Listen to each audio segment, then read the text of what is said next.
Bem-vindos a mais uma aula Zero Fatorial, a matemática fácil.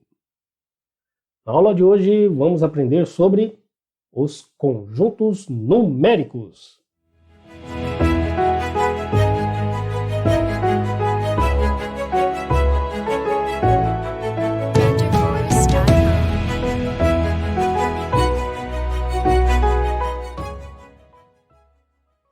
Conjuntos numéricos. Conjuntos numéricos são grupos de números que possuem pelo menos uma característica em comum. Os principais conjuntos numéricos existentes são os números naturais, os inteiros, os racionais, os irracionais e os números reais. Há ainda o conjunto dos números complexos, além dos respectivos subconjuntos deste e dos demais que eu citei anteriormente. Havendo necessidade, poderemos abordá-los futuramente. Números naturais. São números usados para fazer contagem ou para indicar a ordem de certos elementos. São os números inteiros positivos e o zero. Eis o exemplo aí.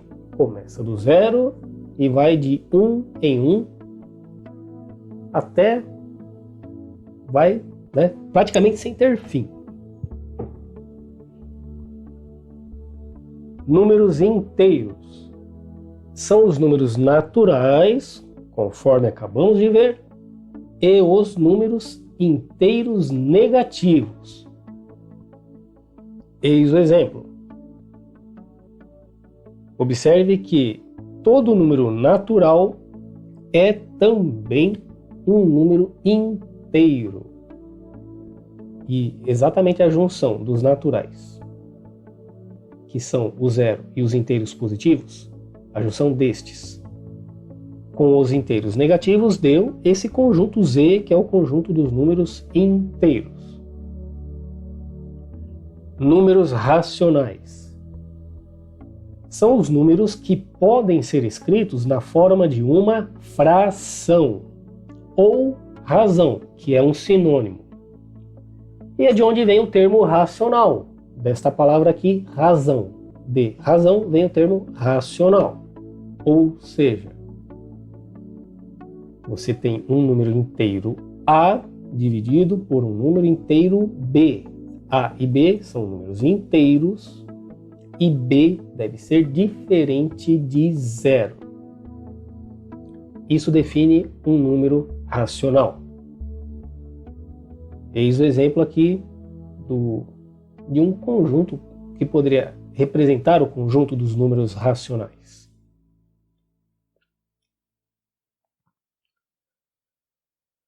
Ao dividir A por B, a representação dos números racionais deixa de ser na forma de uma fração e passa a ser na forma decimal. Veja os exemplos aqui. 1 dividido por 4 é igual a 0,25. Exatamente isso, 0,25. 3 dividido por 8, 3 oitavos, é igual a 0,375. 2 quintos é igual a 0,4.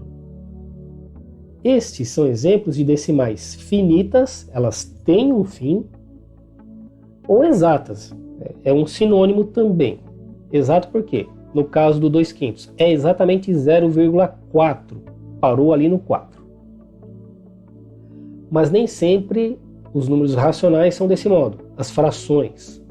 Tem fração que a forma decimal é diferente, como este caso aqui, estes 3 casos. Veja, por exemplo, a fração 1/3. Dividindo 1 por 3 dá 0,3333 e vai embora. Dividindo 239 por 99 dá 2,414141. E os 6 sétimos aqui, que O resultado é 0,8571442. E olha só, novamente, 8571442. Estes exemplos aqui são exemplos de decimais infinitas e periódicas. São duas características. Ela não tem fim e é periódica.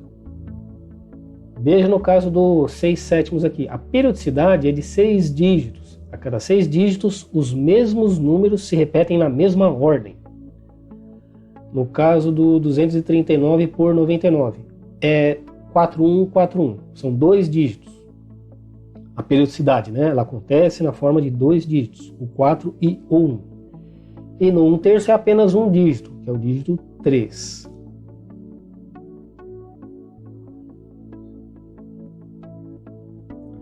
As frações devem ser escritas na forma mais reduzida ou simplificada possível. Veja o exemplo aqui. Menos 12/16. Dá para simplificar tanto o número A quanto o B? Dá para dividir, no caso, por 4. E o resultado é 3/4. E assim com o 10/15. Ambos são múltiplos de 5, o 10 e o 15.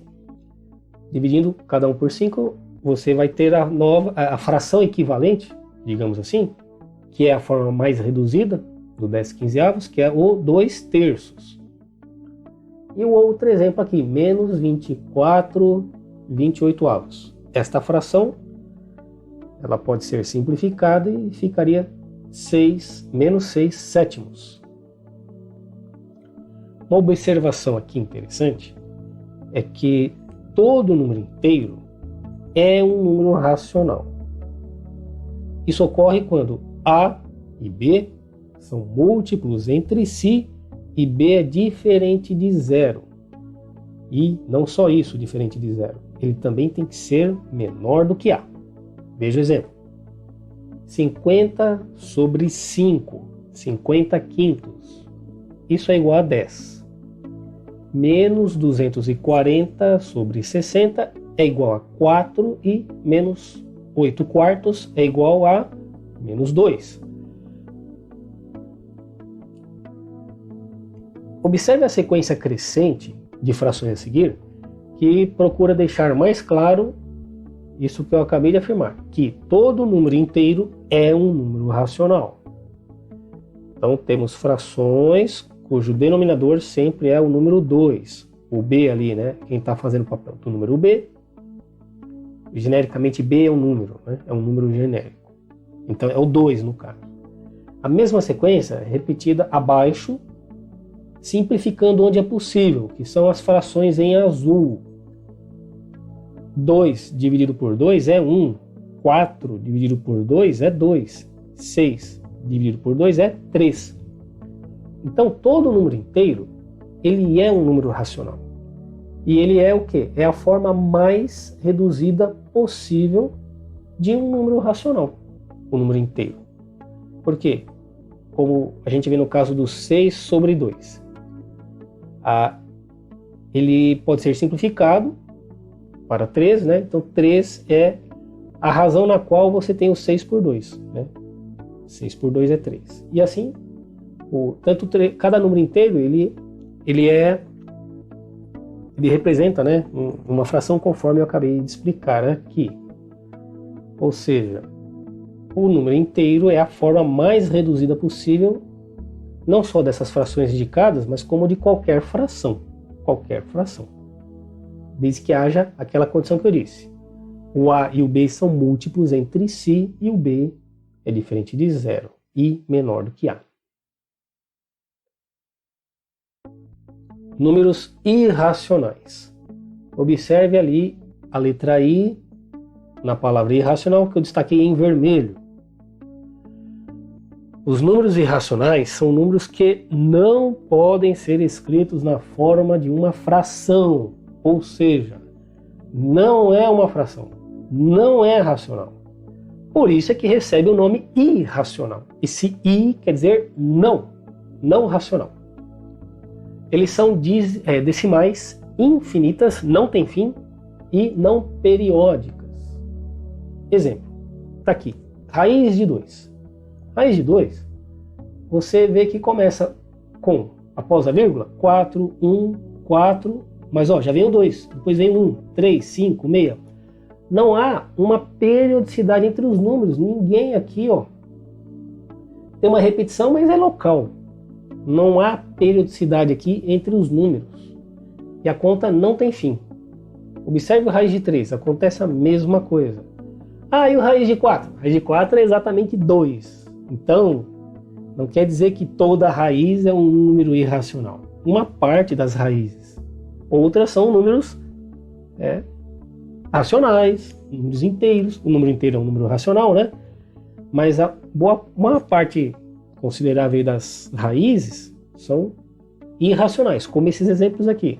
Como é o caso da raiz de 7 ou do número π. São todos números irracionais. Note, e aqui é para deixar reforçado isso. O nome já diz, o próprio nome irracional, já diz que ele não é uma fração. Porque racional vem de razão, razão é sinônimo de fração, não é uma fração, é irracional.